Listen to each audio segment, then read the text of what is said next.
नमस्कार दोस्तों, 27 बार टाली गई जमानत अर्जी पर सुप्रीम कोर्ट में जमकर फटकार लगाया गया है। जी हां दोस्तों, सुप्रीम कोर्ट ने एक ऐसे मामले पर हस्तक्षेप करते हुए इलाहाबाद हाई कोर्ट के फैसले को जिस तरीके से नकारा है, डांट फटकार लगाया है, वो इस पूरे रिपोर्ट में आपको बताऊंगी कि कैसे सुप्रीम कोर्ट ने इलाहाबाद हाई कोर्ट पर जमकर नाराजगी जाहिर की है।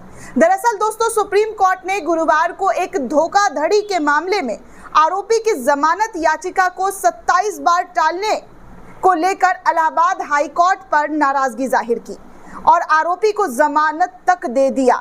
Chief justice B R. गवई और जस्टिस अगस्टीन जॉर्ज मसीह की बेंच ने बेंच से सवाल किया कि व्यक्तिगत स्वतंत्रता से जुड़ा हुआ मामले में हाई कोर्ट कैसे जमानत याचिका की सुनवाई को 27 बार स्थगित कर सकता है। साफ लफ्जों में सीजीआई की बेंच ने इलाहाबाद हाई कोर्ट के इस तरीके की चीजों को लेकर टिप्पणी की। शीर्ष अदालत ने लक्ष्य तंवर को जमानत देते हुए इलाहाबाद हाई कोर्ट में लंबित मामले समाप्त कर दिया। इसके साथ ही सीबीआई को नोटिस भी जारी कर दिया है दोस्तों, जिसमें कहा गया है कि इस मामले में केवल यही मुद्दा है कि हाई कोर्ट ने बार बार सुनवाई टाली है।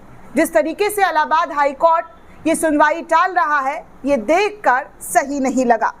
उन्होंने कहा कि आमतौर पर सुप्रीम कोर्ट किसी मामले की सुनवाई टालने पर याचिका स्वीकार नहीं करता है, लेकिन व्यक्तिगत स्वतंत्रता से जुड़े हुए मामले में हाई कोर्ट से उपेक्षा नहीं की जा सकती है कि वो मामले को लंबित रखे और 27 बार स्थगित कर दे। हाई कोर्ट ने 20 मार्च को जमानत याचिका की सुनवाई दोस्तों स्थगित कर दी थी और ट्रायल कोर्ट को निर्देश दिया था कि वो न्यायिक प्रक्रिया में तेजी लाए और इसे पूरा करे। इसके बाद ही याचिका पर पुनर्विचार किया जाएगा।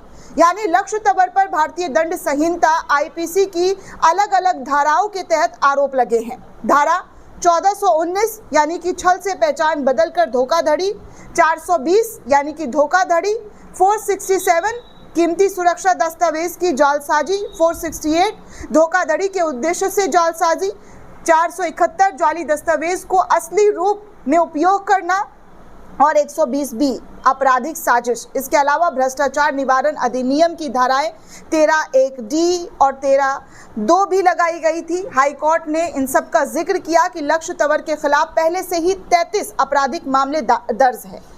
इसके साथ ही सीबीआई को निर्देश दिया था कि वो शिकायतकर्ता संजय कुमार यादव की उपस्थिति सुनिश्चित करे ताकि आगे देरी ना हो।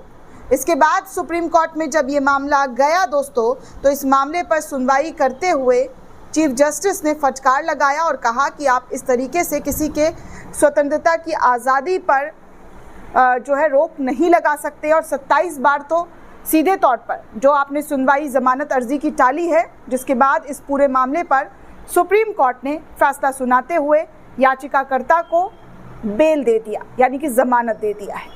दोस्तों, इस पूरे रिपोर्ट को लेकर आप क्या सोचते हैं, आपकी क्या प्रतिक्रिया, हमें कमेंट करके ज़रूर बताइएगा।